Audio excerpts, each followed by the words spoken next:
Sawadika, good evening and welcome to Thai PBS World Talk. I am Nattha Komolvadhin. Today my guest is Pataranutaporn or PP. He is a PhD candidate at the Massachusetts Institute of Technology, MIT Media Lab. He is doing research on artificial intelligence and the future of human beings. He told me his deep love for dinosaurs has brought him this far. So I begin my first question to ask him to explain about the dinosaurs. PP, the audience must be wondering what's the coat you are wearing. Right. So this quote is inspired by dinosaur. It's one of my, childhood inspiration. That's one of the reasons why I'm a scientist right now. I love dinosaur as a kid, and I saw many cartoon and science fiction that has dinosaur as part of it. Particularly Doraemon cartoon is one of the things that I grew up with. And in Doraemon, there is both the past, right, the dinosaur time machine going to the past, and also the idea of inventing gadget. Like Doraemon have so many gadgets in his pocket, right? So the idea of the past and the future, the dinosaur and technology are sort of, connected to me. They are part of my childhood that continue to inspire me today to, do research in technology and biology and things like that. Yeah. But for ordinary people, dinosaur may represent something of the past, extinction, no more future. Right. But why do you believe in it as a scientist? Right. I mean, one thing is that we need to think different, right? So if people look at something in one way, you can also think of it in a different way. So for me, dinosaur represent, my childhood inspiration that still continue to inspire me today. And I want to keep that part of myself. There's a term, child mind, to keep the mind as fresh as a child, full of imagination, full of possibility. The dinosaur is a reminder of that for me as well. Yeah. For you, it's very unique because right now you are the only one Thai who are studying in MIT Media Lab. Right. Why is it so special and it's very hard to be getting into MIT and why can you be there? Right. So MIT, is a well-known university. It's one of the highly, mostly competitive university in the world.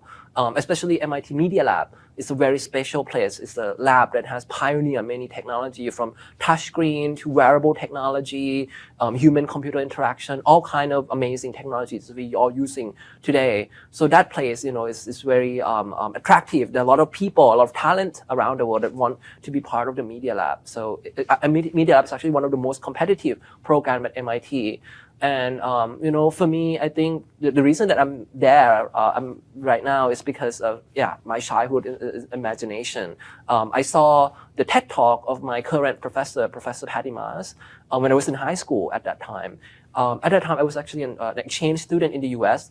I watched Patty TED Talk. She was presenting something that I never imagined is possible. She was working on cyborg technology, wearable technology that turn any surface into projector. Like you can have information pop up here. It's like very cool. And I only thought that, people in cartoon only exist in cartoon. People like crazy scientists only exist there. But now I see that MIT, that real people doing really cool stuff. So I want to be part of it. And I reached out to Patty, attaching my science projects, things that I have done in the past and send it to her. And How old were you back then? I think maybe like 17 or 18, something like that. Yeah, last year of high school. And she was so kind enough to write me back with encouragement, like, keep prototyping, keep making stuff. And I keep in touch with her, even though I got rejected from MIT for my undergrad. I kept in touch with Patty. Every time I do something, I send it to her. And I try to meet her 3 times, actually. So you kept going even though you were refused in the beginning? Right. But I love the people. I love the passion, the lab. I love the culture there. So I think, the Media Lab is for graduate program, so I think I still have a chance. Even though I don't get in as an undergrad, I can still go there for master and PhD. And then, finally I get to meet Patty and I tell her about all the things I want to do. And, she knows me since I was in high school and she finally accepted me as a member of her research group. And she's my PhD advisor right now. So all your dreams have come true? Right, but then you have new dreams, right? And then you once you reach there, you have more ideas because people in the media are very amazing and imaginative. There we have people from different disciplines. We have artists working alongside scientists, designer, neuroscientists, journalists, technologists, all kind of people working there together to invent the future. Because the future is not just technology, it's how we use the technology to better the humankind, the society. So we need people of all walk of life to work together and co-imagine what that future would look like and what would be the future that we all want to live in. So it's always inspirational and always create more possibility for me. Yeah. Tell me more about the project that you are currently doing at MIT Media Lab. Right. So one of the projects that we did, actually doing right now, is called Future You. It's inspired by Doraemon as well. One of the character of Doraemon has time machine, right? Time machine that go back to the past and see what happened, or going to the future and see the future world.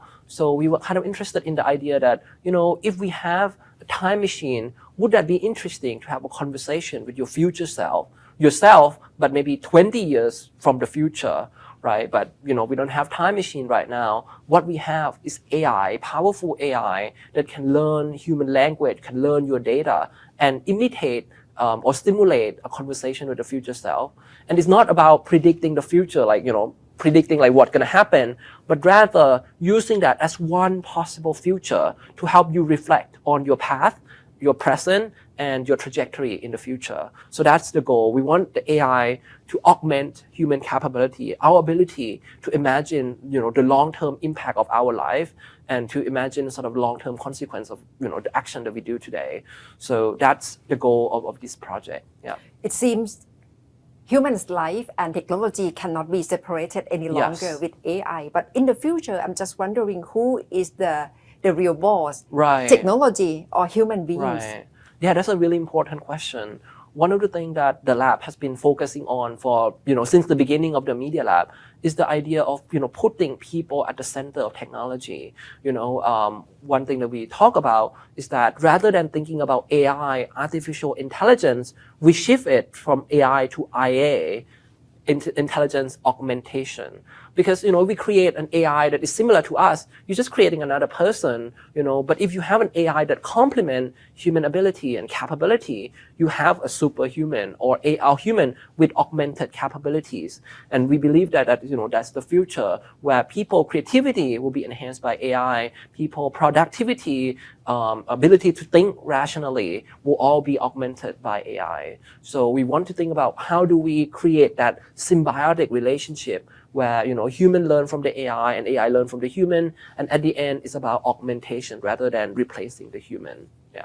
In Thailand, people talk a lot, people at the authority level talk about adjusting education in Thailand in terms of pushing students for STEM education, STEAM education. Do you think it's on the right track to push Thai students to be focusing on science more? Right. So I think one thing to think about, is that when you think of science, it's not just about knowledge in biology, physics, or chemistry. It's about how do you think rationally? How do you use logic to solve problem? And, sometimes logic is important, but it's important to think holistically, combining art, science, design, engineering together. That's sort of the Media Lab philosophy. So in Thailand, what I, hope will happen in the future is that with the more powerful technology, the way that we evaluate or test will be, completely changed. In the past, you need to memorize the book to go and get, high score in the test. But now we have AI that can provide answer at our fingertip. So the focus should not be about learning the fact or the knowledge, but how do you, harness the power of technology to do something that we never imagined. Maybe kids in the future, maybe primary school students will work with AI to kill cancer, solve climate change, because now the AI can really elevate the imagination, the creativity of children and turn them into, powerful, augmented being that can, tackle the world's greatest challenge. We have so many pressing challenge right now from climate change and future of work, healthcare, cancer, all kind of things. We need human with more capability, with more creativity, and technology will be the path for that. What do you like to tell young generation who probably look up at you as their role model?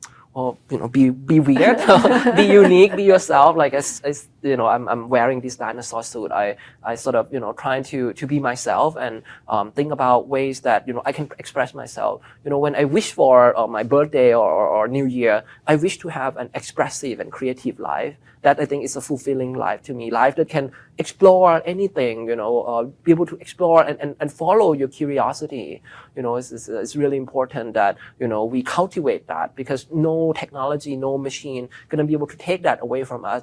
It can have creativity, but it's not our own creativity, right? At the end, who you are is, there's only one version of you. You can use AI to make multiple versions, but there's only one original version of you. So be that version of yourself and, use technology, learn new things.